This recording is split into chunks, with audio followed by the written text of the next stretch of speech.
بسم اللہ الرحمن الرحیم۔ السلام علیکم ورحمۃ اللہ وبرکاتہ۔ آج کی مسنون دعا، نیا لباس پہننے کی دعا۔ لباس پہنتے وقت دائیں طرف سے شروع کریں۔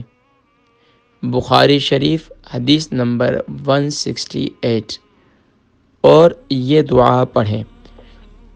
نبی کریم صلی اللہ علیہ وآلہ وسلم ان کلمات کو اپنی زبان اطہر سے ادا کیا کرتے تھے۔ آئیے ہم بھی نیت کرتے ہیں کہ ہم بھی جب نیا لباس پہنیں گے تو ان دعاؤں کو پڑھا کریں گے۔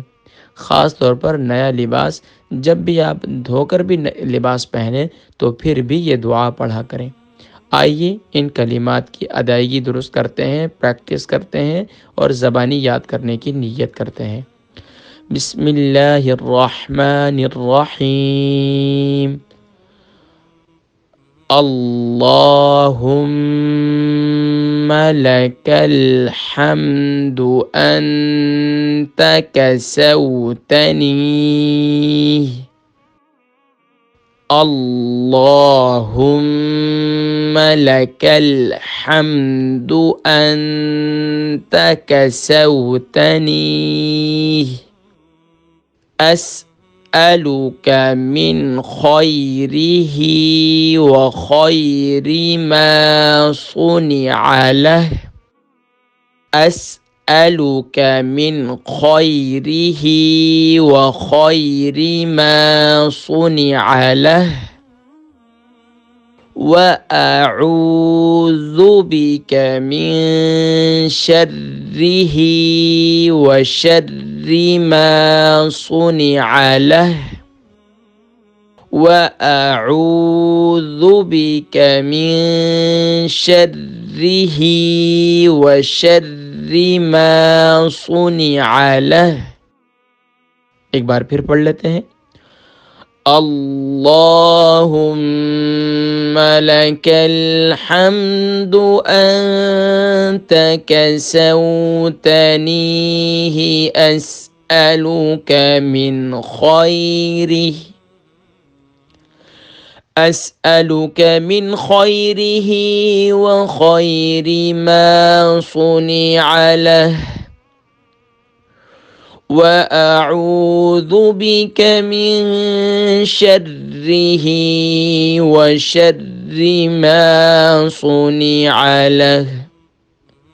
ترجمہ، اے اللہ، تیرے ہی لیے ہر قسم کی تعریف ہے، تجھی نے مجھے یہ پہنایا، میں تجھی سے سوال کرتا ہوں اس کی بھلائی کا، اس کام کی بھلائی کا جس کے لیے اسے بنایا گیا ہے، اور میں تیری پناہ میں آتا ہوں اس کے شر اور اس کے شر سے، اس کے شر اور اس کے کام کے شر سے جس کے لیے اسے بنایا گیا ہے۔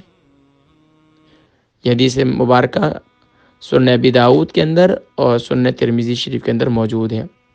دوسری دعا بھی ہے، اگر وہ بہت بڑی ہے یاد نہ کر سکیں تو نیچے چھوٹی دعا ہے، اسے بھی آپ پڑھ سکتے ہیں۔ نیا لباس پہننے کے لیے دعا۔ بسم اللہ الرحمن الرحیم۔ تب لی وَيُخْلِفُ اللَّهُ تَعَالَى۔ تُبْ لِي وَيُخْلِفُ اللَّهُ تَعَالَى۔ ایک بار پھر پڑھ لیتے ہیں۔ تُبْ لِي وَيُخْلِفُ اللَّهُ تَعَالَى۔ ترجمہ، تم اسے بوسیدہ کرو اور اللہ تعالیٰ تمہیں اس کے عوض اور دے۔ ہم کتنے ہی لباس لیتے ہیں لیکن اسے بوسیدہ نہیں کرتے، تو یاد رکھیے لباس کو خوب پہنے، اور اللہ تبارک و تعالیٰ جو بھی لباس پہنے، جب بھی لباس پہنے یہ نیت کریں، یا اللہ تیرا شکر ہے تو نے لباس دیا، اب یا اللہ اس لباس کو زیب تن کرنے کے ساتھ اپنی بارگاہ میں حاضری دینے کا شرف بھی نصیب فرما۔ اپنی دعاؤں میں یاد رکھیے گا۔ اگلی مسنون دعا کے ساتھ پھر حاضر ہوں گا۔ السلام علیکم ورحمۃ اللہ وبرکاتہ و مغفرتہ۔ اس دعا کو اپنے دوست احباب، اپنے ملنے جلنے والے اور تمام مسلمانوں تک پہنچانا آپ اپنی ذمہ داری ادا کیجیے۔ السلام علیکم ورحمۃ اللہ وبرکاتہ۔